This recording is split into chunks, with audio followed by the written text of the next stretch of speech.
الحمد للہ رب العالمین والصلاة والسلام علی سید المرسلین وعلی آلہ وصحبہ اجمعین اما بعد۔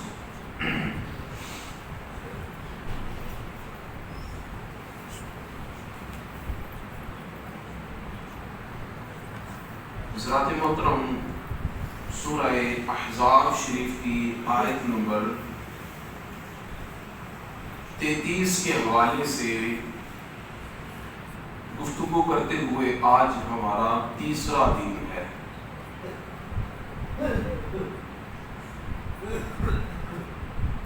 جس میں اللہ تعالی نے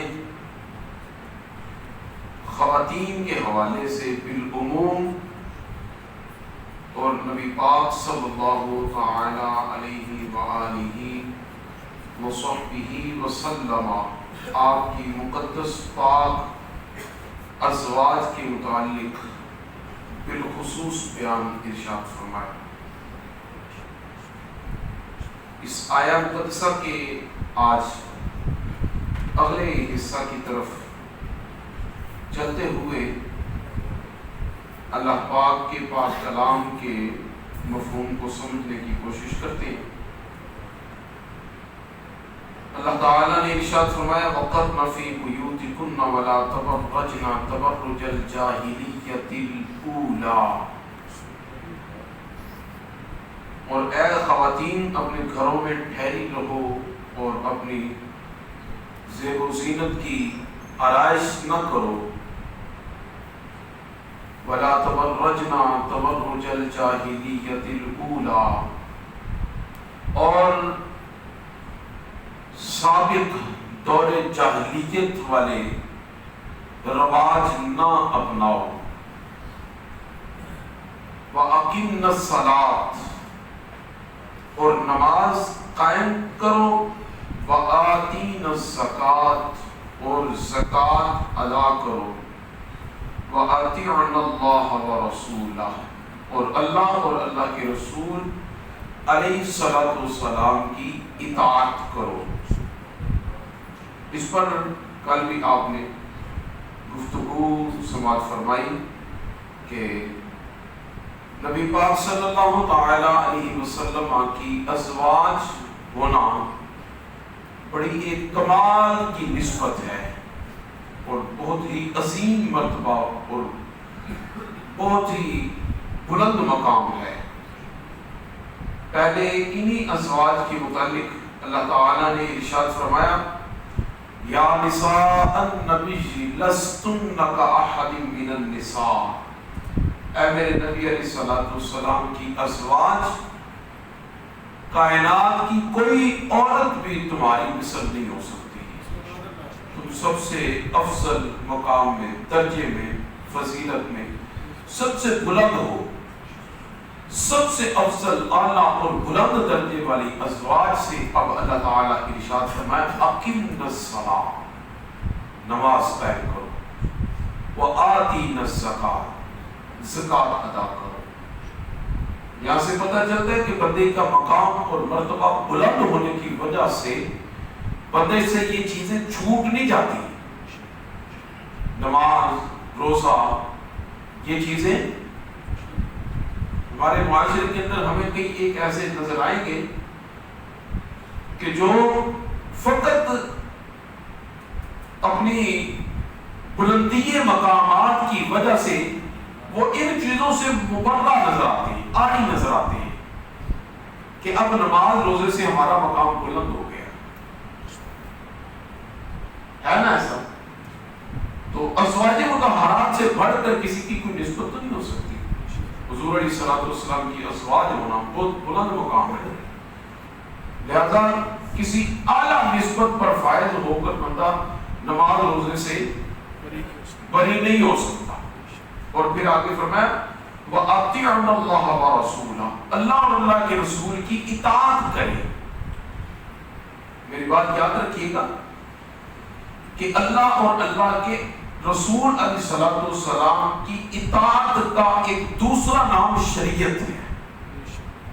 شریعت کوئی باہر سے ہٹ کر کوئی چیز کا نام نہیں ہے۔ اللہ جل مجدہ الکریم اور اللہ کے پیارے رسول صلی اللہ تعالی علیہ وسلم کے فرمودات عالیہ، آپ کے پاک ارشادات اور آپ کی مقدس سیرت کا نام ہی شریعت ہے۔ شریعت اس سے ہٹ کر کوئی چیز نہیں ہے۔ اللہ اور اللہ کے رسول کے احکامات پر عمل کرنے کا نام شریعت ہے، اور وہ لٹریچر جو ہمیں کتابی صورت میں ان کی سیرت کا ملتا ہے، اسی سیرت کا نام شریعت ہے۔ شریعت تو اس سے ہٹ کے نہیں ہے۔ یہاں سے یہ بھی چیز پتہ چلی کہ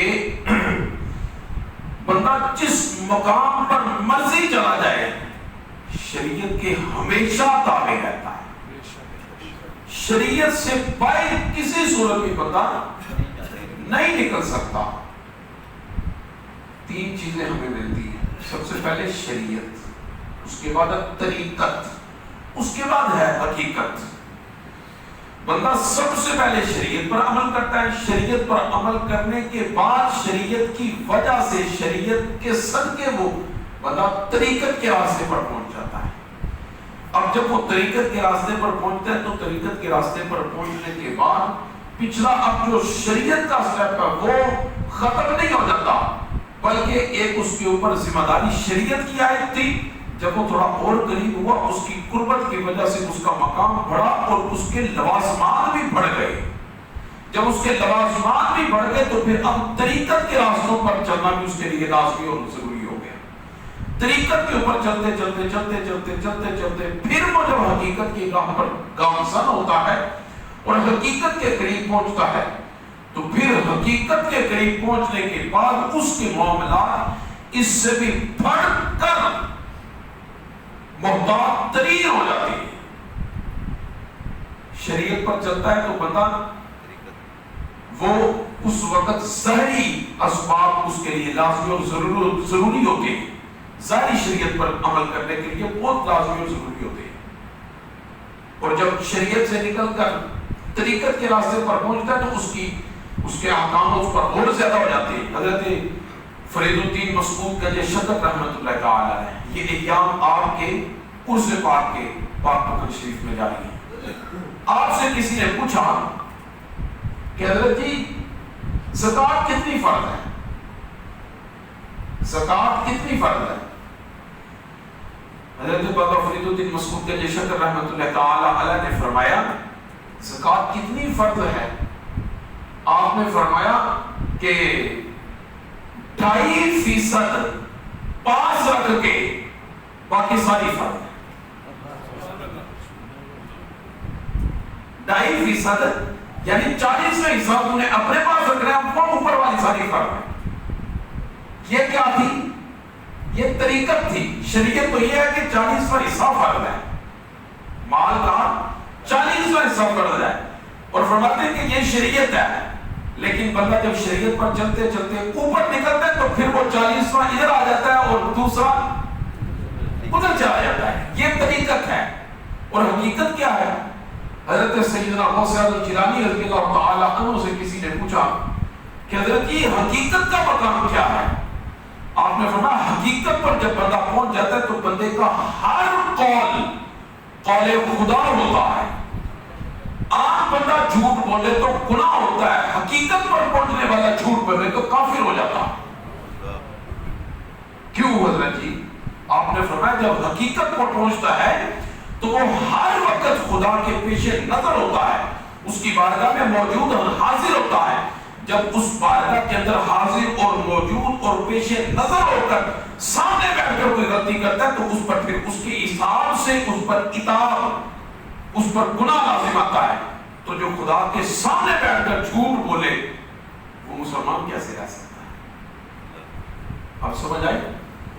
آج لوگ تھوڑا سا وہ ہوتا کچھ بھی نہیں ہے، لیکن تھوڑا سا اوپر جا کے شریعت کو مولویوں کی ضد میں لگا کر، طریقت کو کسی اور ضد میں لگا کر، خود کو حقیقت میں لگا کر، جب وہ نچلے سارے کے سارے معاملات جو ہیں وہ اس سے بری و ذمہ ہو کر ایک مسلک کی بدنامی اور ایک دھبے کا نشان بن جاتا ہے۔ لہذا ایسی کوئی بھی چیز نہیں ہے کہ بندہ جو ہے ان جب وہ مسندوں پر پہنچ کر شریعت سے بیزار نہیں ہو سکتا، بری نہیں ہو سکتا۔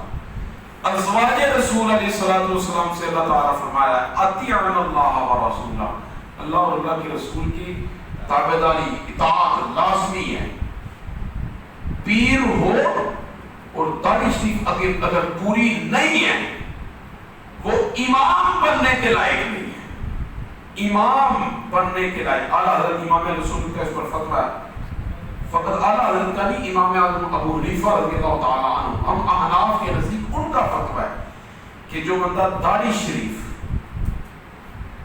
ایک مٹھ کے برابر نہیں رکھتا، کم ہے، وہ بندہ فاسق معلن ہے، فاسق ہے۔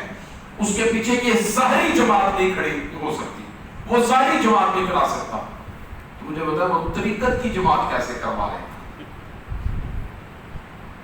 لہذا اللہ اور اللہ کے رسول کی تابعداری، فرما برداری سب سے بڑھ کر ضروری اور لازمی ہے، اس سے چھٹکارا کسی صورت میں بھی ممکن نہیں ہے۔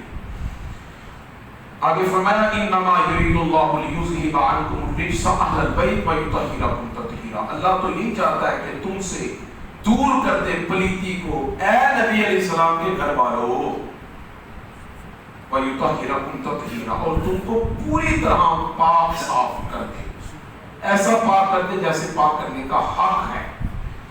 اب یہ آیت کا یہ حصہ اکثر ہماری جو وہ شان اہل بیت کی موضوع پر یہ پڑھا جاتا ہے۔